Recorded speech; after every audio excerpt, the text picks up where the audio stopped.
Hi, I'm going to try something, and if it works, this video will get uploaded. I wanted to just spend maybe 15 or 20 minutes showing you how I start a new jigsaw puzzle. And this is the puzzle that I am planning on working on. And I'll bring it closer. And it's a Amy Stewart Majestic Castles 750 pieces. I usually do 1,000 piece puzzles. For example, if you are watching this channel, you'll know that I just finished this one, which just went back in the box. So I wanted to just give you an idea on how I set things up. I don't know if I will do, how much of this I will do on camera or anything like that, but I just wanted to start off with this. So the first thing I wanted to show you was this puzzle store by Ravensburger. Okay, now I bought this close to 10 years ago, so the one that they have on Amazon now, which will be in the description below, is more like navy blue, less puzzle pieces and so forth and so on. But other than that, and other than being new, it's the same as this. So I wanted to show you what it looks like closed, and the advantage to having this closed is that I have cats and I have a toddler grandson, and if my office door is going to be open, because there is a bathroom that's connected to this office, so sometimes I may forget to close the office door, or my husband or someone else that goes into the bathroom that's in here. Although there is another bathroom on the other side of the apartment, this office door will get left open from time to time. And my cats, what they like to do, and they did it with the Charles Wysocki puzzle that I just finished, they like to lift the puzzle pieces and bat them around like they're playing hockey. Even when I had a puzzle 100% put together, my cat Toby still took some pieces off of the puzzle. So what I will do is I will put them inside of here and close this. And that's why I'm starting this video with this closed, so that you can see what it looks like. So now the next thing I'm going to do is I'm going to open it, and then I will readjust the camera. Now it's a bit dark in here because I shut the light off. That's why you still see some glare, like right here. And if I were to turn the rest of this lamp on, you would see all of that glare. So it's a little dark, but this is just for demonstration purposes. So I have it upside down. Let me turn it around, and I just hit the camera. So when I open it up, it opens up like this, which is why, if you notice, the card table was away from the wall in that corner. It's because I needed to have room for this to be open. So I open this case, and like I said, I'm going to be adjusting the camera so you can see what it looks like in the width of the case when it's open all the way. The next thing I do is I take this thin piece of board that came with it, and I set it on the right side. Now, if this was all I had, these trays that are a part of this case should fairly well accommodate almost a 1,000 piece puzzle with all the pieces turned upright. But because I don't want to turn this thing around this way and that way or whatever, or reach over here, I use these Ravensburger trays, which will also be in the description box below. And they come in sets of 6, and I have 6 sets. So the next thing that I do, and now that the case is open, I'm going to see if I can use this light, and then I will adjust the camera in a few minutes. Okay, so we really can't, okay, we can't use that light. So the next thing I do is I will take out usually about 6 trays, and then I keep the remainder out of my way. Actually, no, I probably will take out a few more. And after I take out a few more, I'll readjust the camera. So, what you see here is 10 trays in the puzzle box. So now I'm going to bring the camera down, and actually, I think I'll try to keep it up, because you don't really need to see the puzzle pieces. I just want you to see the method. This is a new puzzle, so I'm unsealing the box. You can see that it's never been opened. Okay, so now the box is open. Now, this is a Buffalo Games. It used to be called Buffalo Games for years, but now the company on the boxes that says Buffalo, but if you go to their website, it's buffalogames.com. Most of my puzzles I bought at Amazon before the pandemic, and a puzzle like this would have cost me, I think, $10.99. Since the pandemic, Buffalo stopped production, and then there were no puzzles available on Amazon. And now this puzzle might cost $12.99 or $13.99, even though Buffalo's back in production. So if I were in need of more jigsaw puzzles, I would probably buy from their website and not from Amazon, at least until this pandemic is over. So now I've opened the puzzle, and I've got the two boxes here, and what you see me doing is I'm going to see in the Buffalo Games puzzles, they have a poster, and I don't have a flat wall in front of me. What I have is a window to my right and a window in front of me, but it comes with a poster. So what I usually do is I just hang this like in the corner, in the wall, in the corner next to the card table. So the next thing I do is I keep, now what I have is these trays right here, these trays here, and that piece of the box. The next thing that I do, and even though I'm not in the best lighting condition for the sake of the video, and like I said, I'm not going to make this a very long video, is I start to separate the puzzle. And let's just look at the box so you can see what I'm going to look for when I separate the pieces. And I do separate every single puzzle that I do, every puzzle. And I think I'm on, this makes puzzle 43 or 44 since last November. And I did take a 2.5-month break, so we'll just say 7 months, in about a 7-month span of time, or 7 or 8 month span of time, I've done 40-something puzzles, and like I said, I took a break. So the first thing I do is I will look for all the edge pieces. As I separate them, I am also going to eyeball these sky pieces, this green here for the mountains, and the pieces for the castle. And lastly, the pieces for the trees. And that's why I own 3 sets of the Ravensburger trays, because I want to completely sort it out. Now, 3 sets of trays accommodates a 1,000 piece puzzle. So since I have 3 sets of trays, I have 18 trays. With this being a 750 piece puzzle, I probably will only use 14, 15, 16 trays. And when I'm done, let's say I was putting this up for the night and I just want to make it neat, the trays are stackable, as you can see. The stackable trays. So now I am going to start my process, and I will spend a few minutes with my process and put this video up. And I'm in the process of thinking about how far I am going to go with this puzzle. Am I going to do this entire puzzle on camera, or just do like I did before, is talk about books while I work on the puzzle? So the first thing I do is I look for the straight edge pieces, and hopefully you can see that, and I toss them in the box. Okay, as I said, I'm looking for sky pieces, but I'm going to do 2 different things. One is I want the sky pieces as one of the groups that I'm going to work with, but I also want them separated by shape.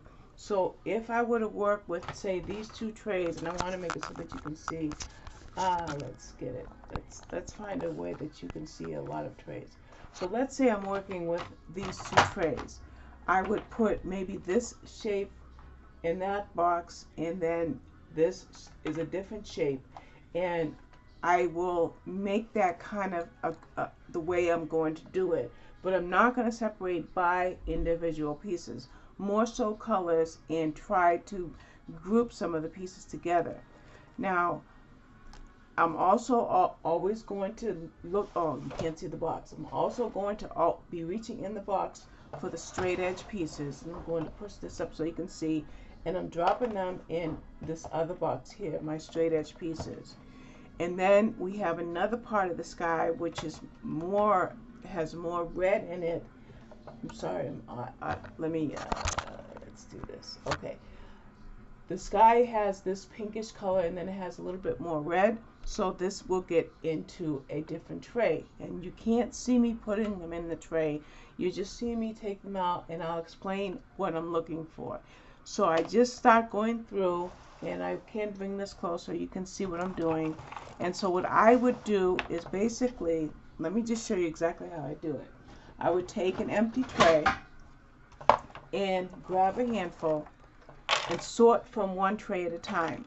As I'm sorting from one tray at a time, I'm going to take those edge pieces out and I'm going to work with color families, for the lack of a better word, and I'm also going to try to stay with some shapes that are similar. And now you see I'm pulling out a green, which we know by that glancing at the box is going to be trees. So what you can't really see in this screenshot are those 4 trays there. So I will put any trees in those trays that are in front of me. Then I have this piece here, which really doesn't do anything for me. It's not really the castle, it's not really the sky, it's not really trees. So that's what I would call a random piece, and I set that in that tray right there. So I'm only adjusting the camera so you can see where I'm doing this. Now I do have a disadvantage right now because I'm not fully working in the dark, but I don't have as much light as I would like. Now I do have a smaller lamp, and if it doesn't give too much glare, we can use, okay, it's a little glare, but it does give me more light. So I just start pulling things out, and I work fast. A 1,000 piece puzzle takes 1 hour to sort. So this is a 750 piece puzzle, so it shouldn't take any more than 45 minutes, even though I'm making all of these separations. So I just start farming them out to the different cases, to the different trays. I just keep farming them out, and I work very fast, very efficiently, and then that way when I'm all done, my next step would be to put the edge pieces together, and then I go from there. Now everybody does things differently, so right now I'm just flipping this over so I can see where I'm going, what pieces I'm going to move. What some people will do is, I'm going to grab a couple more trays because I see blue sky, so I'm sticking these. I still had more room, so I didn't really notice the blue sky when I was showing you the box, but I do see pieces with blue, so I'm throwing them over there. Okay, so back to the box that I'm working on, the tray that I'm working on. I take a handful, I turn them over, and then I'll say farm them out, dish them out, push them out, whatever term you want to use. I start putting them in the other areas. Now, my mom had this thing about jigsaw puzzles. She was excellent at it. She would do up to 5,000 piece puzzles. And when she was doing jigsaw puzzles, they didn't have the 15,000, 20,000, 30,000. Let me just pause this. Okay, I'm back. My grandson is going to his dad's house, so I just wanted to say goodbye. So my mom had this thing is, if you touch it, don't waste the time that you spend touching that piece. So I come as close to that principle as I can, but I do take the time to turn over the pieces in the first tray. So I'm not fully going with the method my mom had, but I'm pretty close. So another thing that I do is, if I'm going through this tray, which I always call my my first tray, the one that I'm working in right now, is if I start to find a lot of pieces that are the same, it makes it very easy to just grab a bunch of pieces, and then I can move a bunch of pieces the same into a tray that corresponds to those pieces. So then it just makes it easier and quicker to sort things out. So you can't really see where I'm placing all these pieces because I would have to raise the camera super high in order to do that. But you kind of get an idea of what I'm doing. And when they came to say goodbye, I lost my thought, but I think I was saying that my mom used to do puzzles that were up to 5,000 pieces, and that's the biggest puzzles were at the time. These days now there's puzzles that are upwards of 40,000 pieces or 50,000 pieces, and if my mom was still alive, I'm sure she would find the space to do that. If I were to do a puzzle like that, the way that they make those puzzles is they come separated in bags. Like say a 40,000 piece puzzle might come in 15 bags, and you work one bag at a time and one section at a time, and then when you put all the sections together, what you do is you connect the puzzles. So I would have to take my coffee table out, move all of my grandson's toys to another location, and then I would have to go from my living room to the furthest cabinet in my kitchen and connect all the pieces together. So what am I saying? That I will never do. Any puzzle that's let's say higher than 2,000 pieces. The biggest puzzles that I work on right now are 1,000. I do have one 1,500 piece, and I do have two 2,000 pieces, but I'm not ready to do those yet because I just really haven't done that many puzzles. And if it takes me with my reading, my blogging, anytime I help with my grandson, and now I have new baby granddaughter, you know, with a life that I have, if it takes a week or so to take the time to put together a 1,000 piece puzzle, I'm not sure that I would have the time or the energy to invest in anything larger than 1,000 pieces right now. Now I'm doing the same. I do pretty much the same types of puzzles. I do a lot of landscape puzzles, which is what the Charles Wysocki, well, that one really wasn't a landscape, it was more like a scene because it was called Old Cape Cod. But I do like to do a lot of landscape puzzles. This puzzle here is a castle, and I will do pictures. I love collages. I have maybe 15 or so collage puzzles, and so I work on collage puzzles. And the collage puzzles they're pretty much like a hodgepodge of miscellaneous pieces, but to be frank with you, they're kind of easier than the puzzle that I just completed, and nothing matches in those puzzles, but yet they're easy to do. So I just came up with an idea because I'm moving kind of fast. I'm going to turn all the pieces upright in a tray, and pretty much move the tray out the way and grab another tray, and see if I can spend 30 minutes of time in this video and grab up all the edge pieces and try to put the edge pieces together in this video. And the video is maybe 15 minutes right now, so I'm going to do this a wee bit differently.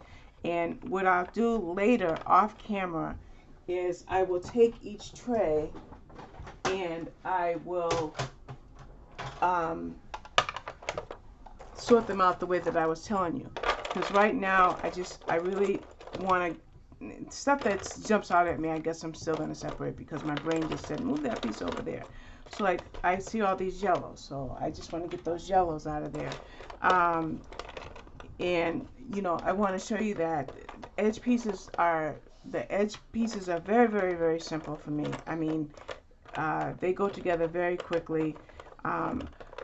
Oh, I think I know exactly what I was saying when Mikey and Demetrius came in the office. I've seen people reach into boxes and they sift through the box and they just get the edge pieces. And then they sift through the box and let's say they get the pieces of the sky that look like this. Can you see? Yes. And that's perfectly fine because the purpose of doing jigsaw puzzles is for fun and relaxation. Um, I I like to have all my pieces face up and as separated as I possibly can, and then when I separate them as much as I can reasonably, then I go ahead and put my edge pieces together. So for the sake of time, I'm just turning everything face up in a tray, and I will grab any edge pieces that I see, and I'll move the the tray out of the way, and just keep going through it. And I think I'm going to do that because I'd like to kind of get my edge pieces together. So and the one thing about me and puzzles is, and I'm sure anybody that puts puzzles together on a consistent basis, is your mind's eye catches pieces and shapes and sizes, and it makes it pretty easy to know where things are once you've flipped them over and you've eyeballed them, you know. So even though I'm not fully sorting these pieces out, some of these pieces are attaching themselves to my brain cells, which is going to allow me some swiftness when it comes to putting it together. There's certainly no rush. This is a fun hobby, and lately I've been doing more than one hobby. I'm back to doing adult coloring, but I'm also beginning the hobby of diamond painting. So there's really there is going to be a limitation as far as time when it comes to working on puzzles. I cannot diamond paint and work on a puzzle at the same time. I can diamond paint and listen to an audiobook. I can diamond paint and work on my jigsaw puzzle, and I can listen to an audiobook or a book on text-to-speech and do any of my other hobbies at the same time. But I can't diamond paint and work on a puzzle at the same time. So it's a matter of dividing my time as equally as possible while allowing it to be fun. I don't want to take on any hobby and the hobby becomes work. Now I put too many pieces in here. I don't know why I just did that, but that's okay. I just flip them right side up, and while I do that, now sometimes because I work fast like this, I may not get all the edges on the first pass. It may take me a second flip through. You know, my mind's eye could easily gloss over and miss an edge piece. So sometimes I get them all the first time through, and then sometimes I don't. So anyway, Shalene, the Coloring Book Nook, I always tell you what her channel name is in case you don't know her name. She has, I think, 3 hobbies. Of course, reading. She's a book reviewer like I am. But she also does cross-stitching, and she also does diamond painting. So I asked her the other day, I think Tuesday or Wednesday, I said, Shalene, you're going to have to teach me how to buy out time to invest in each hobby. And she doesn't work with, I don't think she works with a schedule that's engraved in stone, but she does diamond paint at certain times of the day or week. She does cross stitch at certain times of the day or week. She watches YouTube at certain times of the day or week. And that was really cool to hear, because I want to now, I was almost tricked for a second. I thought this was an edge piece, but it's not, because it has that other appendum on it. But anyway, I am now looking at diamond painting and adult coloring again and diamond painting for the first time. So now I have to sort out in my head, or in my planner for that matter, how to devote time for each of my hobbies. And I not only need time for my hobbies, I need time for my life. That includes sleeping, cooking, cleaning, showering. It includes my theocratic activities, which is Bible reading and studying for the meetings that we have twice a week. So I pulled out a planner and some planner pages, and they're called social media pages. And it's kind of if I use those pages successfully, it would allow me a plan of attack to devote time for all of my hobbies and my life's activities. So since I'm doing something a little bit different, I'm going to dump this in here for a minute and take on this extra tray, because I really want to do my edge pieces in this video. So, but I am going to take the time in this video while I chat with you and turn over as many pieces as I can while I'm searching for the edge pieces. So I'm doing two things at once. And then when I'm off camera and I'm working on this puzzle myself, I'll be able to grab like the trees, the grass, you know, whatever pieces that stand out. I am right now taking out any yellow and pink. I'm doing that so I've got a little bit more room in here. So let's work with this extra bit of space. I've got a couple more edge pieces, and I've got another sky piece. I've got a yellow. So I am taking some of them out because those will be the pieces that I start with after I do the edge pieces. I know that I'm going to do the yellow and the pinks and oranges in the sky. I always have a plan of attack when I'm going to work on a puzzle. I always know once I glance at the box or the poster what is pretty much going to be next. First and then next and then even after that. Like for example, the trees are very dark and it's nighttime and I'm using multiple lamps, so I wouldn't work on the trees at night. I would leave them for the natural light that comes during the day. So if I do work on this puzzle beyond the edge pieces before I hit the sack tonight, then at the very least I can work on the sky and the edges in the sky and so forth, and then tomorrow when it's bright and sunny I can work on the darker areas, and that makes me more efficient and it causes less eye strain. And now if I were working on this puzzle without being on camera, I would have this other lamp that I'm tapping. I would have that on, but that would give too much glare to this video.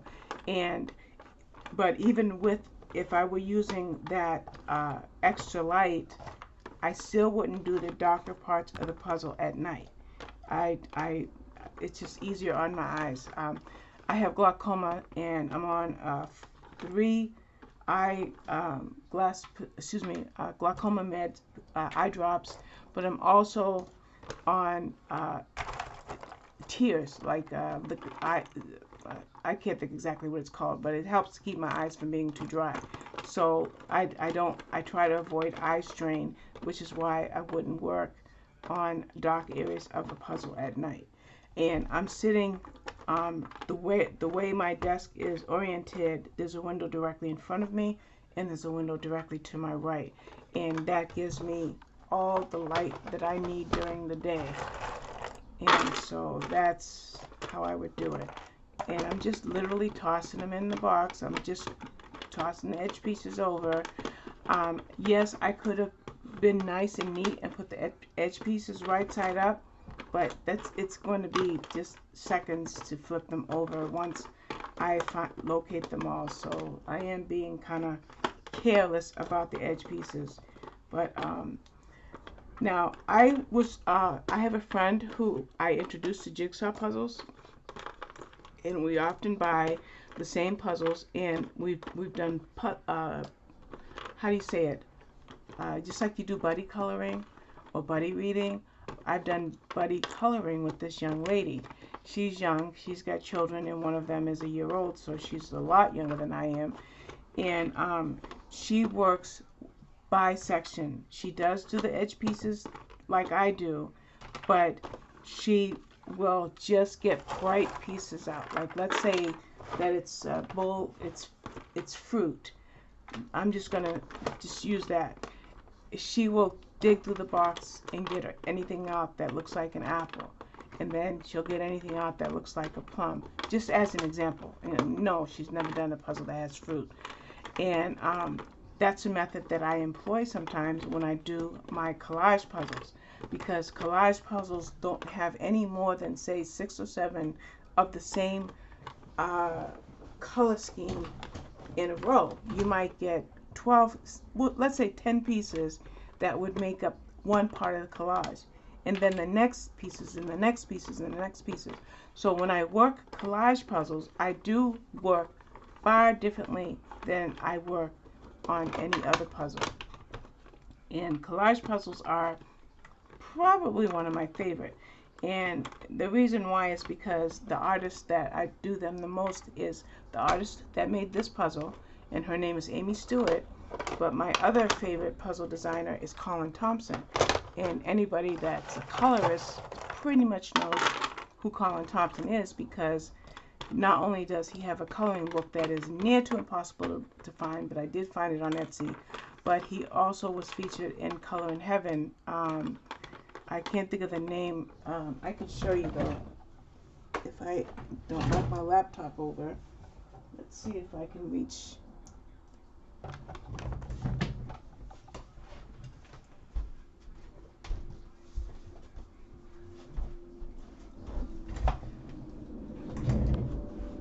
I'm just going to put my mic back on. Give me a moment to snap it back on. Amy Stewart, who is the puzzle designer that I'm working with right now, does mostly collage puzzles. And I probably have a dozen, maybe even 15 of her puzzles. Colin Thompson is one of my other favorite puzzle designers, but I currently only have 6 of his, and I've done 2 out of the 6.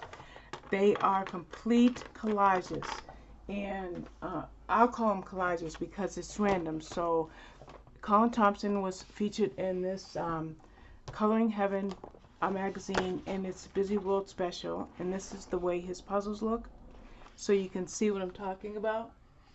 And I've been trying to get this puzzle, this book here for a good 10 years, but Christine, who is C.L. Aldridge, is working on a picture in this book, or she could be working in the magazine, I'm not sure.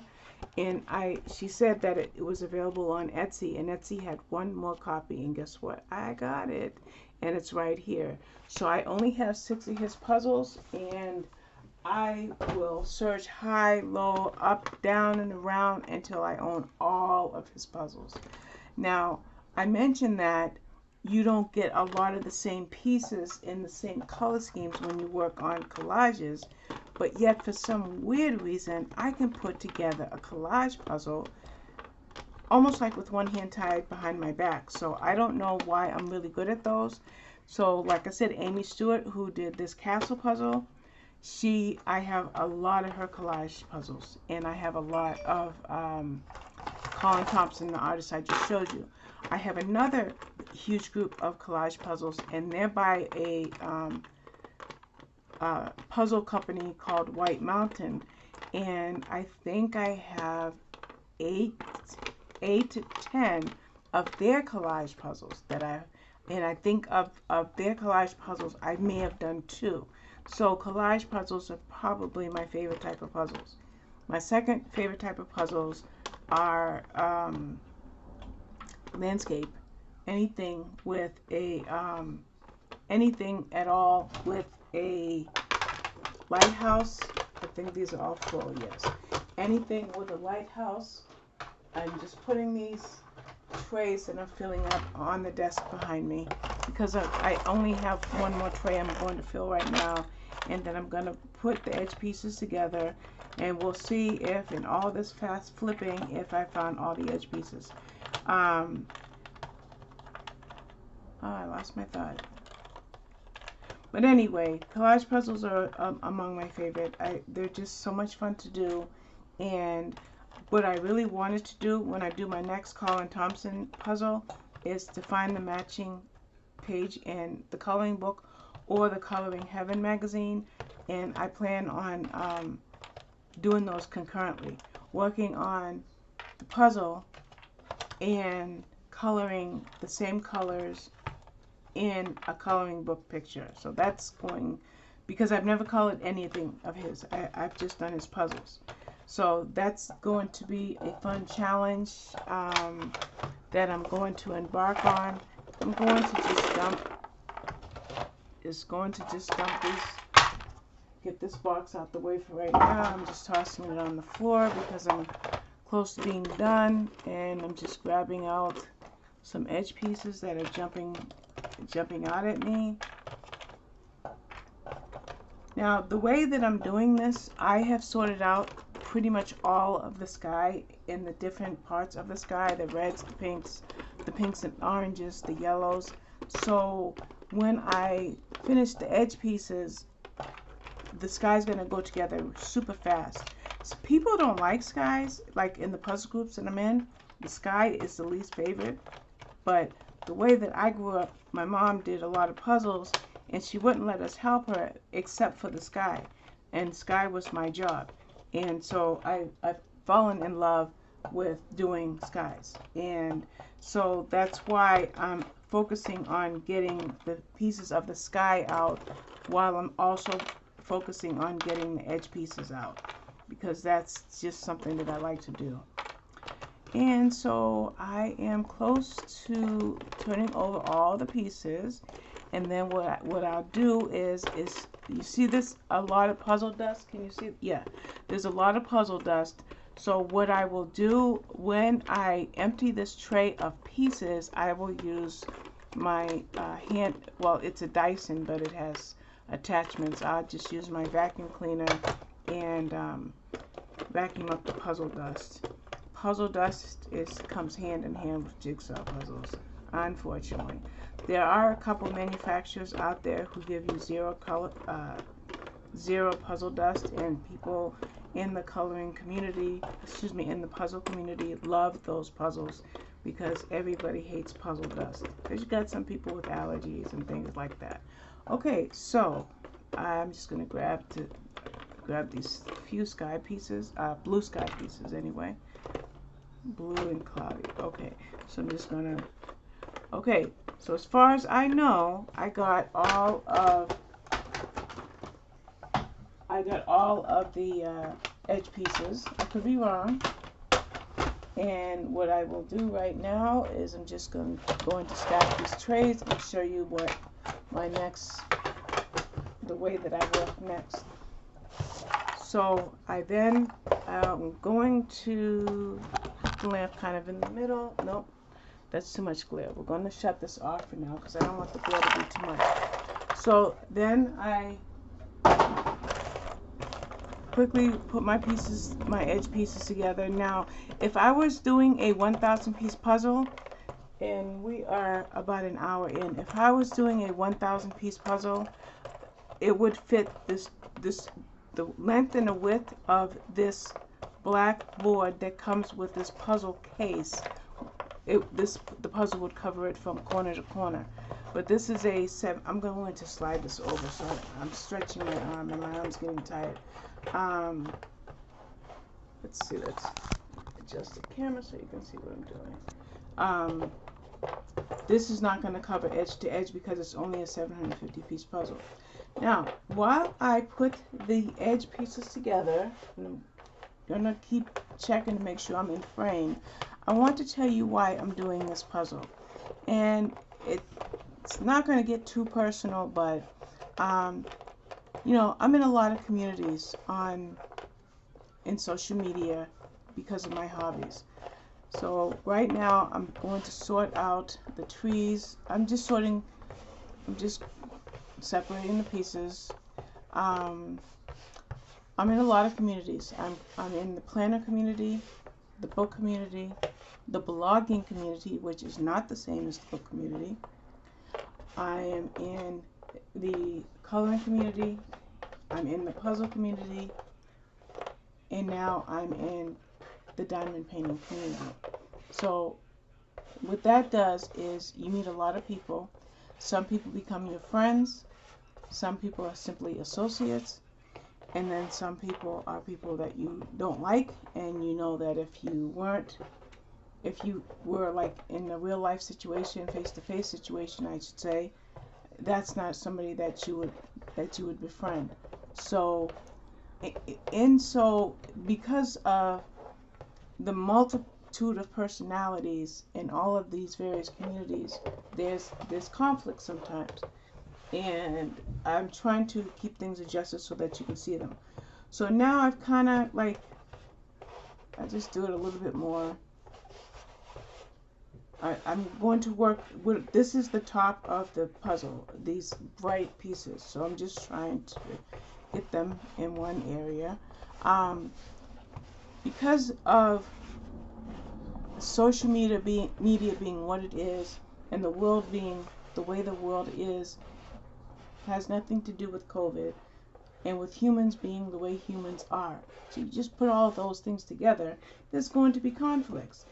And when you have conflicts, you have to sometimes have boundaries, because there could be drama. And when drama happens, people like me get triggered, because I have the attachment of mental illness that is part of who I am.